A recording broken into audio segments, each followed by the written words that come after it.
Imagine that feeling. The weight of expectation just sitting there for years, decades really, decades of almost getting there, of carrying this label you just want to shake off. And then boom, that one moment, it just shatters everything. The roar of the crowd isn't just about a win, is it? It's like this massive release, a liberation. That's the emotional territory we're diving into today. We're doing a deep dive into that exact moment. South Africa's absolutely stunning victory over Australia, 2025 World Test Championship final. At Lord's, no less. But let's be crystal clear right from the start. This wasn't, just another cricket match. No, this was something bigger. A seismic event in sport, really. A breakthrough that echoes way beyond the boundary rope, way beyond the final scorecard. So, our mission today in this deep dive is to go deeper than just the stats, the runs, the wickets. We want to unpack how South Africa actually did it, how they secured their first major ICC men's trophy in, 27 long years. But even more than that, we want to explore what this win really means for their identity as a cricketing nation, for those players who finally broke the cycle, and yeah, for the sport itself. Well, look at how they stared down those expectations, confronted all those past heartbreaks head on, and just definitively, spectacularly shed that awful choker label, the one that's haunted them for just way too long. It's a story of resilience, pure and simple, redemption, and the power of, rewriting your own history, one ball at a time. It really is remarkable, isn't it, how a single game can become this focal point, holding all the hopes, the fears, the stories of a whole nation. This wasn't just two teams playing cricket on a nice pitch. It was a deep psychological battle, a battle against decades of history, against what everyone else thought they were, and maybe, just maybe, against some lingering doubts inside the team itself. Looking at the bigger picture, it really tells you a lot about the kind of psychological weight a sporting nation can carry for decades. A win like this, it's not just about silverware. It's a collective release, isn't it? A huge exhale you feel right across the country, inspiring people. That's such a key point. And to really get the scale of this win, we have to meticulously set the scene. We're talking the 2025 World Test Championship final and the venue. Lord's. London, June 11th to 14th, 2025. Now, Lord's isn't just any ground. It's the home of cricket. Everyone knows that. The history there, the pavilion, that famous slope. It all just adds this incredible layer of pressure and prestige, of course. This isn't some practice match, is it? Or even a normal series game you can just brush off. This is the absolute peak, the championship final, where legacies are made, or sometimes, brutally broken. The air itself feels thick with history at Lord's. You can almost taste it. Indeed. And the opponent just dialed up that historical weight even more. Had to be Australia, didn't it? A cricketing giant, known for their dominance, for snatching wins themselves. The rivalry, South Africa versus Australia, it's not just long-standing, it's legendary, often fierce, often dramatic, full of massive clashes. And given their past encounters, especially those high-pressure games where Australia often seemed to have maybe a psychological edge, well, this final carried an extra layer of tension for South Africa, almost unbearable, you'd think. It wasn't just about winning the trophy. It was about facing down and beating that specific rival on the biggest stage imaginable. Which leads us right back to that crushing weight of history, the one pressing down on the Proteas for so long. You mentioned decades of narrative, and it's truly mind-boggling when you think about it. This win ended a 27-year drought. Just let that sink in. 27 years without a major ICC men's trophy. Their last big one was the 1998 Champions Trophy. So for a whole generation of South African fans, maybe growing up watching all those near misses, and for the players too. Many weren't even born when that 98 trophy was lifted. This was completely new ground. It was a history defined by almosts, by getting so close only to have it slip away. And that long drought, it wasn't just about not winning, unfortunately. It kind of solidified that awful choker label, that stigma. It was more than just pundits having a go or unhappy fans. It implied this sort of fundamental issue with performing under extreme pressure. Especially in knockout games, it suggested that when things got really tight, when the finish line was right there, South Africa would somehow falter, crumble under the weight of it all.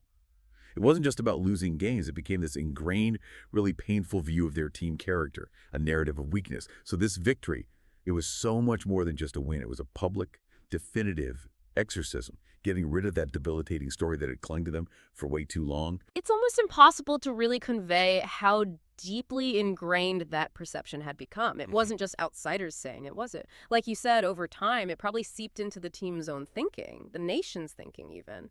That kind of label just repeated over and over, reinforced by those near misses. it can become a bit of a self-fulfilling prophecy, can't it? Just chipping away at confidence when it matters most.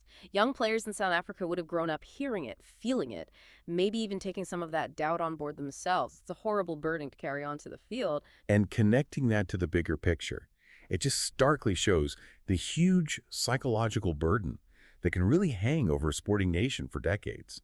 All those near misses, those collapses out of nowhere, they just kept feeding that negative story.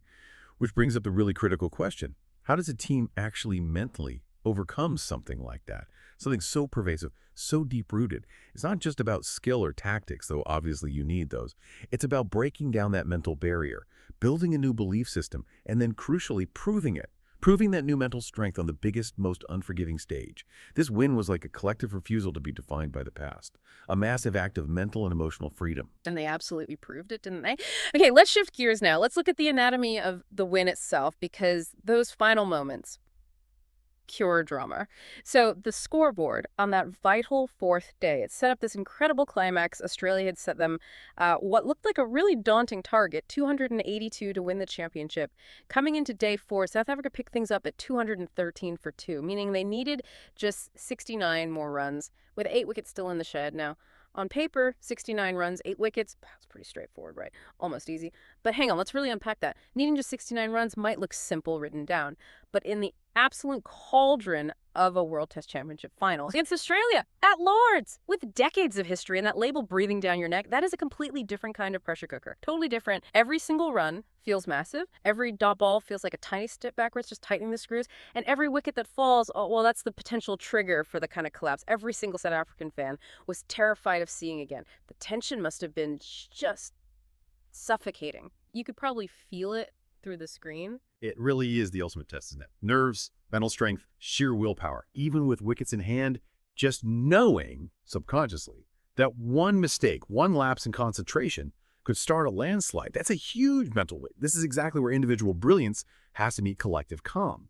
At this stage of a test final, the mental side is arguably much, much tougher than the physical side and way more decisive. Being able to stay calm in that storm, to execute your skills under that scrutiny, that's what makes champions. And that's exactly where Aiden Markram stepped up. He delivered, well, a true masterclass.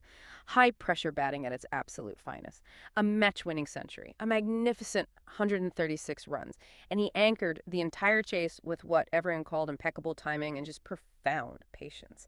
Now, impeccable timing in cricket, especially then, it's not just hitting the ball cleanly, it's finding the gaps almost effortlessly, beating the fielders again and again, frustrating the bowlers, making every scoring shot count without taking crazy risks. It looks like complete control.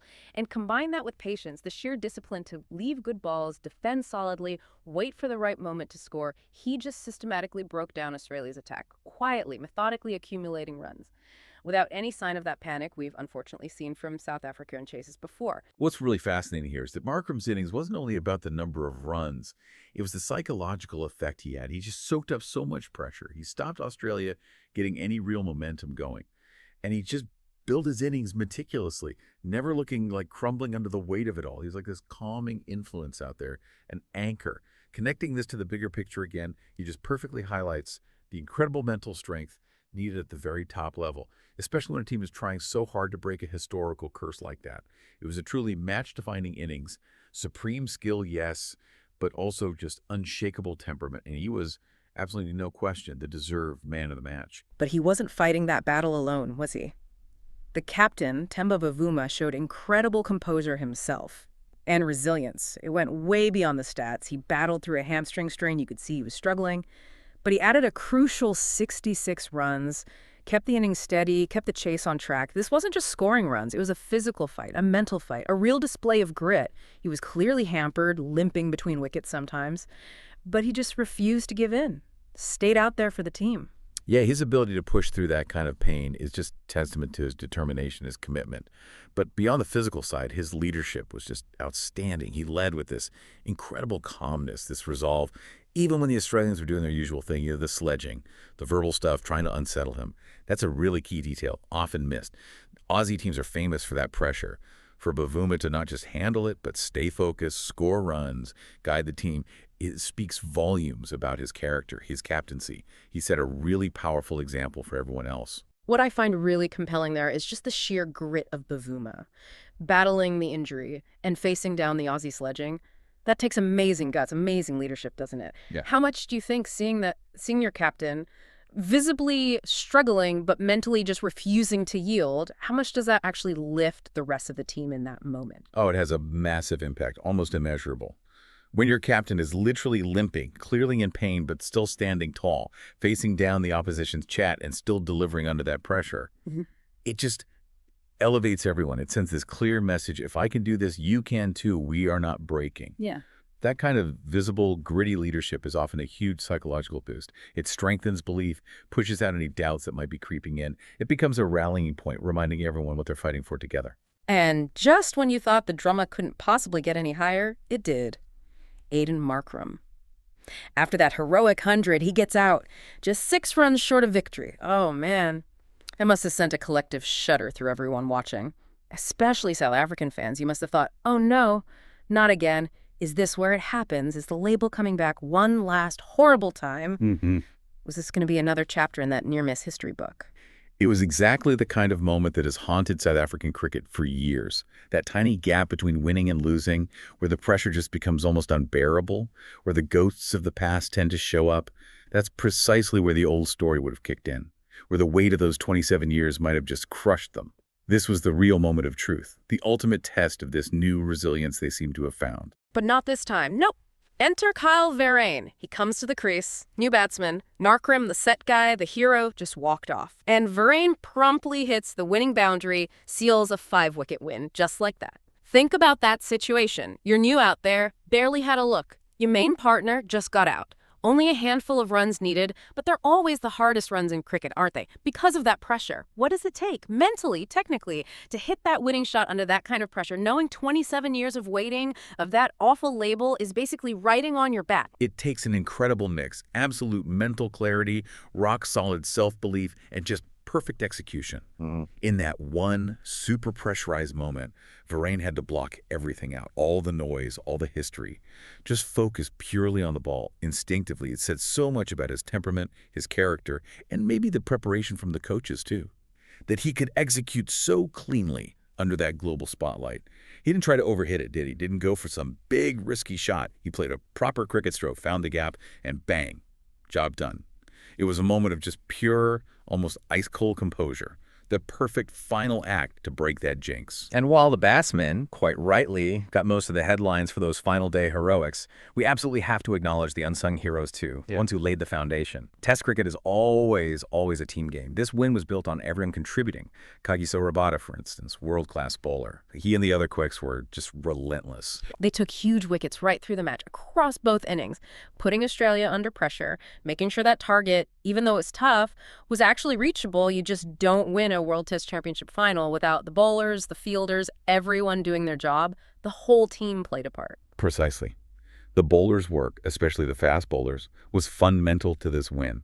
They consistently kept Australia's scoring in check, they created chances through sustained pressure, and they made sure South Africa were always, in the hunt. That a chase was possible. It really speaks to how complete this victory was. Every single player, in every role, contributed to finally dismantling that old stigma.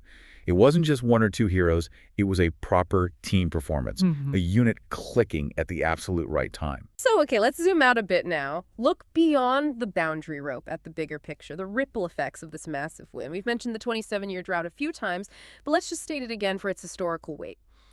This is only South Africa's second major ICC men's trophy ever. The first was that 98 Champions Trophy. So this isn't just another win to add to the list. It really feels like it signals a whole new era for the Proteas, a redefinition. And if you connect that to the national sporting landscape, it's not just about getting another trophy. It's about fundamentally changing a national story, an ingrained narrative.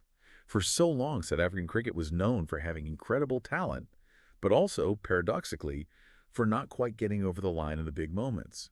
This win just blows that away. It's about finally overcoming all those historical heartbreaks to grab their first WTC title. It literally, symbolically, emotionally redefines their cricketing identity, from nearly men to champions, unequivocally. And it really makes you wonder, doesn't it? How will this win affect future generations of cricketers in South Africa? And maybe even more, how would it inspire new fans?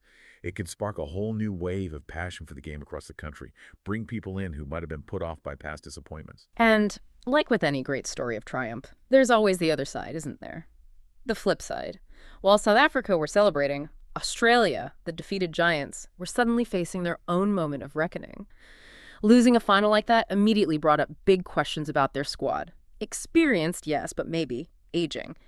And it instantly sparked calls all over the place in Australian cricket for a proper reassessment. Yeah. The focus for Australia turned inwards pretty quickly. Lots of debate about the team's future direction, a lot of attention suddenly on upcoming tours, and inevitably, player retirements started to loom larger.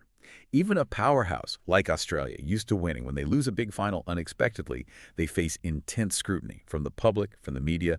This loss gave them a real, maybe jarring moment for self-reflection and potentially a shift in their strategy, their pathways for talent. It forces a conversation not just about who plays, but maybe about their whole philosophy in Test cricket. So what do you think the deeper implications are for Australia then? It's really fascinating how just one result, even for a team like them, can shine such a harsh light on things that maybe get overlooked when you're winning all the time. What specific issues might this loss bring to the surface for them? Well, look, one loss always brings cause for change, right? But for Australia, this particular loss maybe highlighted a deeper issue, a potential over-reliance on a core group, a sort of golden generation who are now definitely getting towards the end of their careers. Unlike in some past eras where you could clearly see the next wave coming through, questions popped up pretty fast about the actual depth in their system, especially for test specialists. So it wasn't just about a few older players, but maybe a bit of a warning sign about their development pathways. Are they consistently producing the next group of test match winners ready for that level? It probably triggers a deeper look at their first-class structure, how they identify talent, how they manage that transition from domestic to international cricket. And it also makes them look at their historical dominance in finals. This loss kind of challenges that aura a bit, doesn't it? Leads to questions about their own approach under that ultimate pressure. And now, let's zoom right back out again. Try and really capture the sheer weight of history that made this South African win so incredibly important. So emotional. We talked about shattering the stigma, but let's go deeper. This win didn't just symbolically break that narrative of choking. It definitively shattered it, smashed it to pieces. This wasn't just about adding a trophy. It confirmed South Africa once and for all as top-tier champions, resilient champions. And to really, really feel that shift, you absolutely have to go back to the pain of 1999, the World Cup, specifically that tied semifinal against Australia. That game where South Africa looked certain to win, only to famously, agonizingly mess it up right at the death. That one match became the symbol, the absolute embodiment of all their consistent near misses, all those dramatic losses in big tournaments. It haunted them for decades. It was the constant reference point for the choker tag, replayed, reanalyzed, relived over and over again. The shadow of that specific loss just hung over every single ICC event they played in afterwards. That specific history just multiplies the emotional impact of this 2025 win by 100, doesn't it? Maybe more. It wasn't just a general history of falling short. It was that specific, excruciating tied semi that everyone remembered. The image of Klusener and Donald, the run out, the time meaning Australia went through. It was burned into South African cricket's memory. So to finally beat Australia in a world final after that specific semi-final, well, it feels like poetic justice, doesn't it? Purest form. What's truly fascinating is just the psychological freedom this win must bring. That 99 semi especially cast such a long, crippling shadow over every Proteas team that followed. This win gives them closure. But more than that, it's vindication, deep cathartic vindication for all those players, past and present, who had to carry that burden of expectation and failure. It really is like a national exhale, isn't it? A collective sigh of relief that you feel across generations of fans and players who went through all those disappointments. It means they can finally, genuinely start writing a new story, a winning story, free from that specific ghost of the past. They can move forward unburdened. And beyond just the stats and the history books, this win really became a proper cultural moment in South Africa, didn't it? Temba Bavuma's incredible leadership as captain, fighting through injury, showing that composure under insane pressure, and just the whole team succeeding together.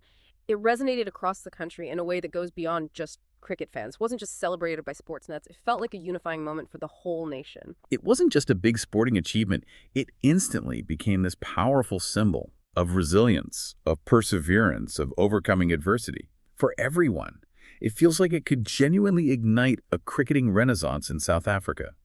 When a team does something this significant, breaking such a long-standing, emotionally charged jinx, it has this amazing power to connect with a much wider audience, to bring in new fans, curious fans, maybe people who drifted away because of past disappointments, and crucially, to inspire whole new generations of kids to pick up a bat and ball. It tells them, hey, you too, no matter what people said in the past, you can dream big, you can achieve great things. It's a narrative of hope, of triumph, of collective identity that goes way beyond the cricket field. Well, what I find really interesting there is that this isn't just about the cricket, is it? It taps into national pride, national identity.